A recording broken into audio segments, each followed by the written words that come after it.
ஏண்டி உன் மகன் என்ன சீன ஏத்துறதுக்கு போயிட்டு வந்திருக்க, ஆராய்ச்சி எடுக்கிறேன் என்னமோ? சும்மா இருக்க மாட்டீங்க, இல்ல முத படிச்சுட்டு வரா. என்ற ஆசை கண்ணு இழைச்சு போயிட்டிய. சாப்பிட்டியா? வேலைக்கு சாப்பிடுவியா? ஊருக்கா கொடுத்த சாப்பிட்டியா? வாரம் எண்ணெய் தேய்ச்சி முடுவியா? அந்த ஊர்ல மயிர் வெட்ட ஆள் இல்லையா? நிறைய வச்சிருக்கிறிய. சும்மா கடடா, வாழான்னுகிட்டு இருப்பான். உள்ள போலாம், இழைச்சு போயிட்டான் அப்படியே. பாத்தீங்களா, ராஜ மாதிரி இருக்காரு, ராஜ மாதிரி. சீன முத ரயில் அடியில பார்த்தப்ப எனக்கே அடையாளம் தெரியலமா. ஆமாப்பா, ஆளே சுத்தமா மாறி போயிட்டான். நானே செத்த நேரம் பார்த்தோன்னே அசந்தே போயிட்டேன். இலைய போடுங்க. போற போக்க பார்த்தா எனக்கே ஒண்ணு இருக்காது போல இருக்க.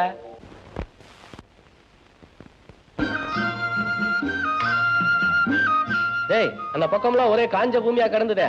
போன வருஷம் தான் சர்க்காருக்கு எழுதி போட்டு இந்த பக்கமா வாய்க்கா தண்ணி விட ஆரம்பிச்சாங்க. ஆமா, இந்த சக்கரமணியார் வீட்டுல மூத்த பொண்ணு படிச்சிட்டு இருந்தால, அவளுக்கு என்ன கல்யாணம் எல்லாம் ஆயிடுச்சா? டேய், இத பாரு, அந்த கிழக்க பார்த்த தோட்டம் தான் 7 வருஷமா கேஸ் நடந்தது. அப்படி இப்படின்னு சொல்லி இப்ப கடைசியா பண்ணையார் பக்கமே தீர்ப்பாய் போச்சு.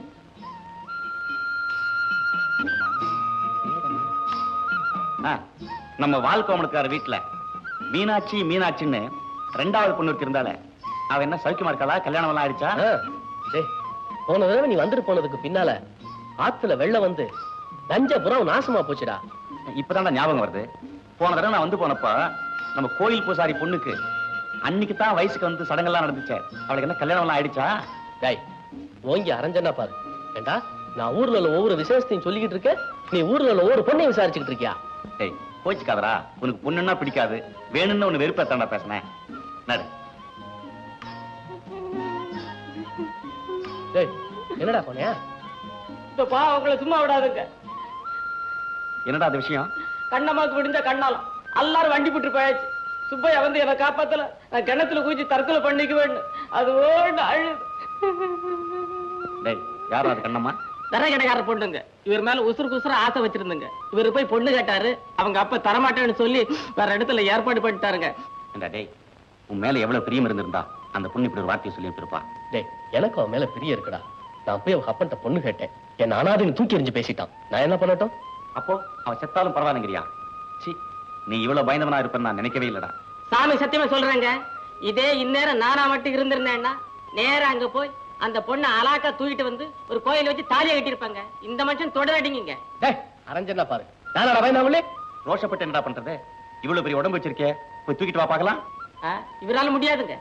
இவன் திங்கத்தாண்டா லாய்க்கு. டேய், போங்க, நிறுத்துங்கடா. விடியறதுக்குள்ள அவளை தூக்கிட்டு வந்து தாலி கட்டா சரியான ஆம்பளைன்னு ஒத்துக்கிறீங்களாடா? சும்மா டமாஷ் பண்றாருங்க. நடக்கிறது பேசுங்க. அதானே, இவனாவது போய் தூக்கி வர்றதாவது. டேய், எந்த ஊருடா கூட்டு போயிருக்காங்க? வெள்ளாங்கோயிலுக்கு.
வண்டி போகுது.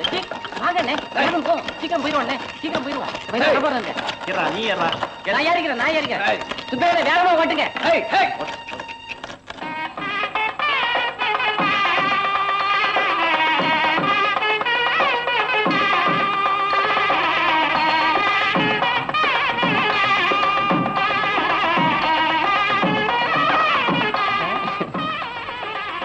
போதுண்டா, இங்கே வைக்கப்பட்டிருந்தா எப்படி?